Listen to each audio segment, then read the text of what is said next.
안녕하세요. 평가과장입니다. 자, 욕구사정 우리가 1편, 2편 시청하시면서 자, 욕구사정에 대해서 총 거의 한 40분에 가까운 말씀을 드렸습니다. 자, 오늘도 그러면 2023년도 재가장교연기가 말이 힘들어서 꼬이기 시작을 하네요. 지금 말을 너무 많이 하고 다녀가지고 얼마 전에 제가 저번 영상이었나요? 제가 혹시 여기 이렇게 부어있는 거 못 보셨나요? 여기가 인파선 이만큼 부어가지고 제가 굉장히 힘들었던 시기도 있었는데요.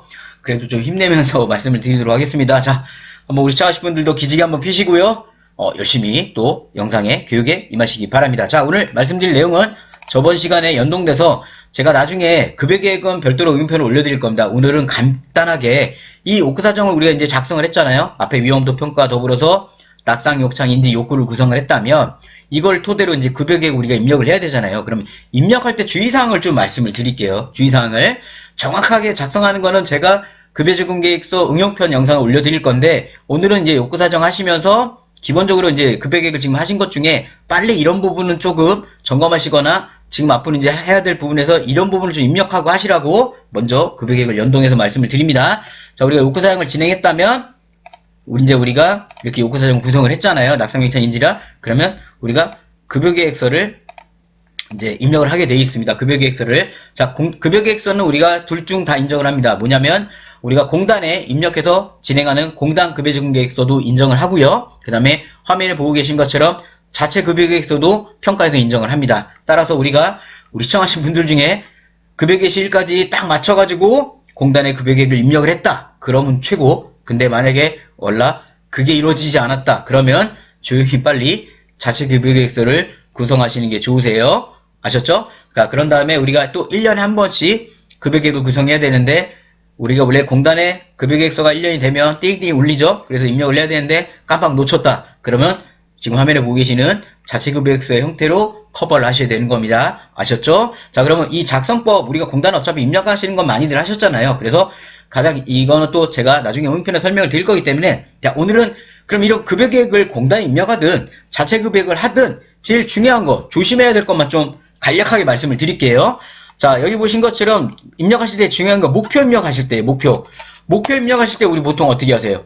목표를 입력하실 때 지금 화면에 보고 계시는 이 자체 급여계획서는 제가 공단 급여계획서를 거의 비슷하게 만들어 놓은 겁니다. 단지 그거를 제가 좀 더 구체적으로 저는 좀 분할을 시킨 거예요. 분할을 시켜 놓은 거기 때문에 그렇게 좀 봐주시면 되는 거고요. 이 목표를 하실 때는 되도록이면 우리 개인별 장기 요양 이용 계획서 있죠. 우리 목표를 참고하자. 그죠? 우리가 예를 들어 통상 우리가 공단에 급여계획 입력을 할 때 개인별 장기요양 계획서 우리 표장이라 그러죠. 저는 요새는 그렇다고 개장이라고 그럴 수는 없어. 용어가 좀 그래가지고 표장이라는 말을 아직도 쓰고 있는데 이 표장을 보고 입력들을 하시잖아요. 그럼 표장에 목표가 나옵니다. 그러니까 내가 예를 들어 이 어르신의 그 공단에 급여계획을 입력을 하든 내가 만들 때 목표에 뭔 말을 써야 될지 내가 너무 막연하시면 우리가 평가 기준에 반드시 급여제공 계획서는 낙상, 욕창, 인지, 욕구, 그 다음에 개인별 장기요양 계획서를 반영하게 돼 있어요. 그러면 아예 그냥 개인별 장기요양 목표를 우리가 반영했다고 하면 돼요. 그래서 이 목표에는 최대한 개인별 장기요양 목표를 참고해서 지금처럼 입력해 주시면 되세요. 이 부분 주의하시면 되고요. 그 다음에 두 번째, 작성을 하실 때 우리가 공단에다가 뭐 예를 들어 지금 화면에 보고 계신 것처럼 옷 갈아입히기 화면 도우미 하루에 1회씩 15분을 제공하겠다. 세면 도움은 10분, 양치질 보기 10분 이렇게 입력들 하시잖아요. 그럼 여기서 질문하시는 것들이 그게 굉장히 많아요. 그러면 이렇게 급여계획에 좀 는 거를 우리가 예를 들어 이 어르신을 주 5회 180분을 제공한다면 이 1회 15분, 1회 10분 이거를 180분에 딱 맞춰야 되느냐 아니면 적어도 되느냐 아니면 많아도 되느냐 이거를 또 고민들 해가지고 또 어떤 기관 가보면 이거를 또 그 주 5회 180분에 또 쫙 맞춰가지고 하세요. 자, 평가에서는 전혀 상관없는 얘기입니다. 계획이잖아요. 필요하면 내가 이만큼 하겠다라는 거예요. 반드시 이렇게 하겠다는 실천 기록지가 아니잖아요. 이거는 계획서인 겁니다. 우리가 이 어르신에게 필요하다면 옷 갈아입히기 도움을 하루에 한 번 15분 하겠다는 거고요. 양치질 지켜보기와 지도를 우리가 하루에 한 번씩 10분씩 필요하면 10분의 시간을 가지고 하겠다라는 겁니다. 따라서 자, 첫 번째 급여계획을 할 때 주의하실 거는 이 시간을 꼭 우리가 어르신에게 처음에 표지 약간 작성해서 이 어르신에게 우리가 주 5회 180명 했다고 하면 이거를 그렇게 안 해도 된다는 겁니다. 꼭 그 180명을 맞추지 않아도 되고 좀 여유있게 계획은 구성하시는 게 좋다라는 말씀을 드릴게요. 자, 그러면 두 번째, 이제 이렇게 계획을 잡으셨잖아요. 계획을 쫙 지금 잡으셨는데 이 계획을 잡을 때 제발 표장만 보고 입력을 하시면 안 돼요. 예를 들어 표장에는 이 어르신이 만약에 치매로 등급을 받았다면 최대한 인지 형태로 표장이 들어가 있어요. 신체 부분 별로 안 들어갑니다. 표장에 설사 인지로 쪽만 들어와서 그것만 급해서 하더라도 되도록 신체나 이런 부분들을 좀 넣어주시는 게 좋아요.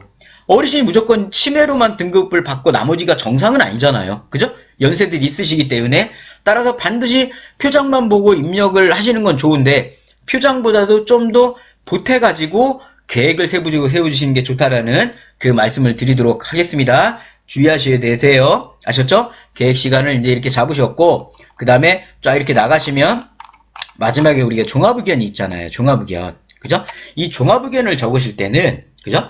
종합의견을 적으실 때는 최대한 여기다가 지금 화면에 보신 것처럼 욕구 낙상, 위험도 측정 결과 질병 이라는 신체 행동에 도움이 필요한 상황이 그죠? 이 말로 인해가지고 낙상용차인지 욕구를 반영했다라는 얘기잖아요. 그 다음에 인지기능 양호하지만 분위기가 떨어지고 일생에 도움을 드리면 생각을 회복해야 함. 인지기능 함께 기억장애가 필요하다.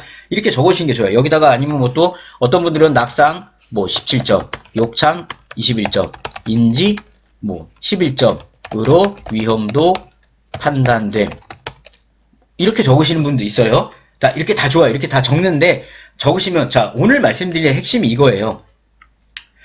이렇게 적으셨다면 자, 우리가 욕구 사정을 하실 때, 자, 두 가지예요. 우리가 원래는 낙상, 욕창, 인지를 욕구를 하고 공단의 급여계를 입력해야 되잖아요. 그죠? 그러면 반드시 항상 그 욕구 사정을 하시면서도 욕구 사정을 구성을 할 때도 이런 개인별 표장에 이런 내용들이 이미 나와 있잖아요. 그러면 욕구 사정에, 자, 욕구 사정에, 이게 아까 우리가 작성하다가 제가 말씀드린 욕구 사정이잖아요.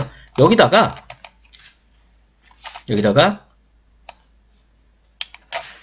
이거를 같이 넣어주시라고요. 현 어르신은 그죠? 개선이 필요함. 이 내용은 뭐가 표장에 있는 그 목표잖아요. 그러면 욕구사진 그걸 같이 넣어주시라고요. 왜냐면 자 보세요. 어르신이 현재 중풍 근력제와 가동장애에 인해 정말 완전 노무 상태고 2등급 수급제로 거동이 불가하고 2등 시험이 역생 발생해요.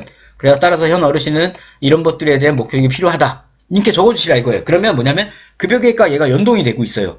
그죠? 그러면서 급여계에다가는 또 아까처럼 이렇게 입력을 하신 거잖아요. 목표에다가. 그럼 두 개가 목표도 어느 석에 욕구사정을 해서 종합의견을 해서 이런 목표가 필요하다고 욕구사정에 적어놨고 그 내용을 우리가 급여계획에다가 넣은 거잖아요. 그럼 두 개가 연동되기 시작을 하는 거예요. 평가에서는 분명히 낙상용차인지 욕구를 반영하게 돼 있잖아요. 급여계획에. 따라서 이런 말을 넣어주셔야 되는 거고요. 그 다음에 우리가 종합의견을 이렇게 적었잖아요. 종합의견을. 그죠? 이 종합의견도 좀 따와주시면 돼요. 따와가지고 욕구사정에 넣어주셔도 돼요. 그래서 필요한 또 욕구, 위험도 측정 결과 질병의 여신의 승계 많이 필요한 상황이 하고 많이 필요 딱 이렇게 적어주시면 되겠죠. 이렇게 하시고 따라서 어르신에 대한 계획을 수립할 때 위 내용을 반영하여 수립하기로 함. 자, 이렇게 하시면 좋다라는 겁니다. 자, 왜 내용을 전년도와 복사할 생각만 하세요? 그러니까 쓸 말이 없다고 이거를 어떻게 해야 될까 고민을 왜 하세요? 이미 우리가 공단에서 친절하게 개인별 장기용 계획서에 내용을 넣어놔 줬잖아요. 그러면 그리고 또 평가에서는 그럼 개인별 장기용 계획서를 급여계획에 반영하게 돼 있잖아요. 그러면 활용하시라 이거예요. 개인별 장기용 목표를 우리가 욕구 사정할 때도 이런 목표가 필요하니까 어르신의 현재 질병 상태가 이렇고 신체가 이러니까 내용을 적고 목표를 그 안에 밀어 넣고 그래서 이런 목표를 개선이 필요하다고 집어 넣고요. 그리고 이거를 공단의 급여계획 입력하거나 또는 자체 계획을 할 때 이 목표를 그대로 넣어주면 두 개가 연동이 되죠. 일치가 되는 거죠 지금. 그리고 급여계획에 만약에 종합의견 넣을 때도 욕구사의 종합의견을 최대한 비슷하게 넣으시면 돼요. 넣으시면서 급여계에다가는 뭘 더 집어넣으시면 된다고요? 낙상이나 욕창 인지에 대한 내용을 좀 더 넣어주시면 그러면 급여계획이 완성이 되시는 거예요. 이해가 되시나요? 자, 제가 이 말씀을 왜 그 급여지원 계획서 응용편을 올리기 전에 먼저 왜 말씀을 드렸냐면 기관에 가보면 항상 그 고민되는 얘기가 전년도와 되게 비슷한 복사한 형태 또는 내용을 너무 많이 넣다 보니까 실무자들한테 물어보면 무슨 말을 써야 될지 너무 힘들다는 얘기들만 하세요. 그래서 우리 시청하신 분들은 공단에서 준 개인별 장기형 계획서를 활용해가지고 내용을 쓰신다면 훨씬 편안하게 그러면서 급여계획에는 낙상격창 인지에 대한 의견을 한 줄이나 두 줄 정도 넣어주시라 이거예요. 그걸 넣어놓으면 우리가 예를 들어 어르신에 대해서 우리가 낙상격창 인지도 급여계획에 좀 반영한 부분이 흔적이 남아있잖아요. 그래서 그런 부분들도 감안해서 진행하시라 이겁니다. 이해되셨나요? 급여계획에 반영하는 부분 오늘 이제 요구사정을 진행하고 급여계획 반영하는 것까지 말씀을 드렸습니다. 자, 다음 편엔 제가 전에 예고한 거대로 그럼 우리가 이렇게 급여계획을 구성을 했잖아요. 그럼 이제 결과평가를 해야 되잖아요. 결과평가 날짜 하는 것까지 또 간략하게. 결과평가 응용표는 제가 이미 올려드렸어요. 따로 올려드렸는데 개별로 올려드리다 보니까 연결성 있게 우리 시청하신 분들이 판단이 좀 많이 힘들어 하시더라고요. 그래서 욕구사정 구성, 위험도 먼저 하고 욕구하고 그 다음에 급여계획하고 급여계획을 하고 나서 얼마 정도 뒤에 결과평가를 어떻게 진행하는지 그 부분을 다음 영상에서 또 말씀을 드리도록 하겠습니다. 자, 오늘도 시청해주셔서 감사하고요. 다음에 더 좋은 영상으로 인사드리도록 하겠습니다. 저는 하관영이었습니다. 다음에 뵐게요.